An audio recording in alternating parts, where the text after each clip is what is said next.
सुनना, जो बात अच्छी ना लगे उसको छोड़ देना, जो बात आपको अच्छी लगे उसको क्या करना है, उसको याद रखना, उस पर अमल करने की जरूरत है। इसमें आपके फायदे ही हैं, आपके ही नहीं हमारा भी फायदा है। अगर आप अच्छा बनेंगे, अगर आप अच्छा करेंगे, अगर आप कामयाब होंगे, वो मेरी कामयाबी है, वो हम सब की कामयाबी है, उस कामयाबी में हम भी शरीक हैं। और अगर आप गलत करेंगे, बुरा करेंगे, वो उस बुराई में भी हम सब शरीक हैं, क्योंकि इसका मतलब ये है कि हम आपको अच्छी राह पर नहीं ले सके, इसमें हमारी कहीं ना कहीं कोताही है, कमी रही है। तो पहली बात 10 winter vacation advices for newly elevated 9th and 10th class student. चूंकि आपकी हाल ही में आपका एग्जाम हुआ, उसके बाद आप 10th में आए हैं, कुछ लोग 9th में आए, तो इसीलिए न्यूली जो है उनके लिए पहली बात जो आप याद रखेंगे, start with a simple study plan. इससे पहले हमने 6th, 7th और 8th के बच्चों के लिए कहा था, लेकिन अब आप 9th और 10th में हो, आपके लिए कुछ डिफरेंट है। पहली बात, आप जब घर जाएंगे आपको एक प्लान बनाना है, जो मैं भी कह रहा था आपको कि आप स्कूल आते हो, क्यों आते हो, इसी तरह आप घर में एक प्लान बनाएंगे। हर रोज मुझे कितना टाइम स्टडी में सर्व करना है, खेलने में कितना सर्व करना है, घर के कामों में कितना सर्व करना है, इसके लिए आपको पहले प्लान बनाना। जब हम मकान बनाते हैं उसके लिए एक प्लान होता है, एक नक्शा होता है। जो भी काम हम जिंदगी में करते हैं वो एक प्लानिंग के तहत होता है, एक मंसूबे के तहत होता है। यही मंसूबा आपको तरतीब देना है अपने अपने हिसाब से। हर एक स्टूडेंट, हर एक तालिब इल्म या तालिबा अपने हिसाब से अपना शेड्यूल तय करेगी। ये पहली बात है। Divide your day to small study slots of 1 to 2 hours, focus on. तो सबसे बड़ी बात है, बेसिक्स पे आपको भी तवज्जो देना है। पहली बात मैं फिर दोहराऊंगा जो पहले भी मैंने बताया, जैसे इंग्लिश सब्जेक्ट है आपका, उसमें आपको रीडिंग करना है, बार बार रीडिंग करनी है, और जो डिफिकल्ट टर्म्स उसमें आती है, वो टर्म जो आपने आज तक नहीं देखी है, उनको उसके लिए आपको डिक्शनरी यूज करनी पड़ेगी।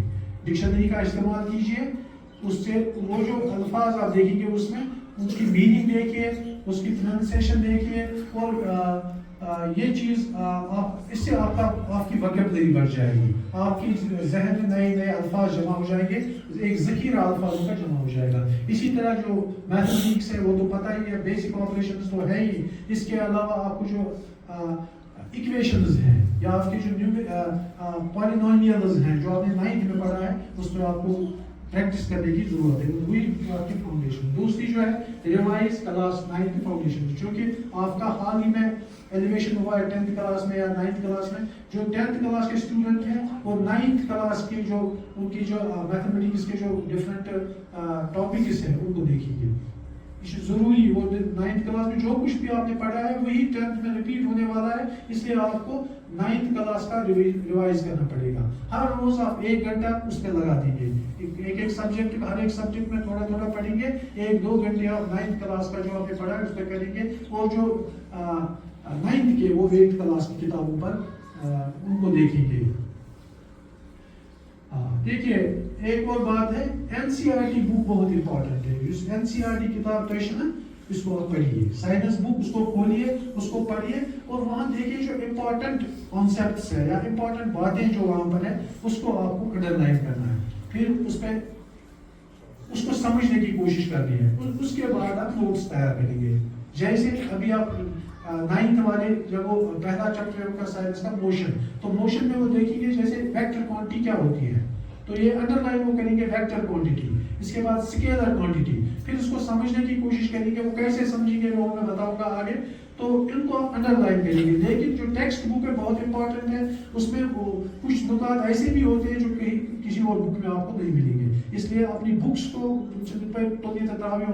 बुक्स को आप गौर से पढ़ेंगे। इसी तरह इंग्लिश जो आपकी है ना, इंग्लिश बुक, उसको भी आपको रोज आप उसमें उसको उसका एक पेज पढ़ेंगे, बहुत इंपॉर्टेंट है। इसके अलावा एक और है read for an hour, underline जो मैंने बताया की points, make short notes. Next इसके बाद है प्रैक्टिस मैथमेटिक्स रेगुलरली। मैथ्स आप देखेंगे इस वक्त सबसे जो मसला दरपेश है इस वक्त एजुकेशन डिपार्टमेंट को, वो है कि मैथ फोबिया हो गया, मैथ का डर, मैथ का खौफ। आज देखा जा रहा है कि बच्चे मैथ से डर रहे हैं, खौफ ज़्यादा है, और 11th-12th में आप कोई मैथ ले ही नहीं रहा है। ऐसी भी हमारी हाई सेकेंडरीज है ऐसी बहुत सारी जहाँ मैथ स्टूडेंट ही नहीं है। वजह क्या है उसकी, वो आपको मैं नहीं आपके साथ डिस्कस नहीं करना है, लेकिन आपको मैं बताऊंगा मैथ्स के लिए प्रैक्टिस बहुत ज़रूरी है। मैंने आपको पहले ही बताया, जो 10th के स्टूडेंट्स है वो 9th जो मैथ आपने पढ़ा है उसकी प्रैक्टिस करेंगे। कम से कम वो आप प्रैक्टिस उसमें करेंगे, जो कॉन्सेप्ट है वो आपको क्लियर हो जाएंगे, 10th में आपको आसानी हो जाएगी। 10th में जब कल आप आएंगे उसमें टीचर को आसान होगा आपको पढ़ाना और आपको भी आसान लगेगा। इसलिए 9th की किताबों को आप इधर उधर मत रखिए, उनको अपने सामने रखिए, जहाँ आप बैठे होंगे, जहाँ आप पढ़ते होंगे वहाँ 9th की बुक्स भी रखिए और 10th की बुक्स भी रखिए। Next, improve English and writing skills. बहुत बड़ी बात है, इंग्लिश बहुत लाजमी सब्जेक्ट है। जब तक आपको अंग्रेजी या इंग्लिश नहीं आ रही है, आप साइंस नहीं पढ़ सकते हैं, आप सोशल साइंस नहीं पढ़ सकते हैं, आप मैथमेटिक्स नहीं पढ़ सकते हैं।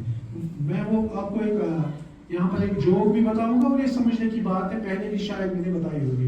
मैं जब यूनिवर्सिटी में पढ़ता था, श्रीनगर में मैं ट्यूशन पढ़ाता था। एक दिन एक बच्ची मेरे पास पढ़ती थी 6th क्लास की, वो अपनी बहन को लेकर आई मेरे पास। तो मैंने वो KG में पढ़ती थी, फर्स्ट में मैंने उससे पूछा व्हाट इज योर फादर, उसने कहा JK bank is my father. मैंने लड़की से सवाल पूछा, छोटी बच्ची से, व्हाट इज योर फादर, उसने कहा JK bank is my father. उसने क्यों ये जवाब दिया? बहुत अच्छा, उसको क्वेश्चन ही समझ नहीं आया। पता जब मैंने उसको कश्मीरी में बताया आपके वालिद साहब क्या है, तो उसने कहा आपको बैंक में मैनेजर है। तो ये अक्सर होता है हमारे घर, जब हम एग्जाम ड्यूटी देते हैं 10th की, वहाँ हम देखते हैं कि जो बच्चे होते हैं वो बिल्कुल गलत जवाब लिखते हैं। क्यों लिखते हैं? क्योंकि उनको सवाल ही समझ नहीं आता है, चाहे वो मैथमेटिक्स का सवाल हो, चाहे सोशल साइंस का हो, चाहे किसी भी सब्जेक्ट का हो, क्योंकि उनकी समझ जो है अंग्रेजी वो समझ नहीं पाते हैं, इसलिए वो आंसर नहीं लिख पाते हैं। तो बहुत इंपॉर्टेंट है, बहुत इंपॉर्टेंट है, बहुत इंपॉर्टेंट है। कौन सा सब्जेक्ट? English subject. इसके लिए क्या करना है? पहली बात मैं आपको बताऊंगा, हर एक को स्टोरी बुक्स पढ़नी चाहिए। छोटी छोटी स्टोरी बुक्स बाजार में दस्तयाब है। हम बहुत सारी चीजें घर में लाते हैं, लेकिन मैं आपको सलाह दूंगा, इस विंटर में आप क्या करेंगे, आप कम से कम 5-10 स्टोरी बुक्स लाएंगे। छोटी छोटी स्टोरी बुक्स इस स्टैंडर्ड की, 4th स्टैंडर्ड की, 5th स्टैंडर्ड की, आप वही पढ़ें। मेरी भी कहीं हेल्प पड़ेगी, किसको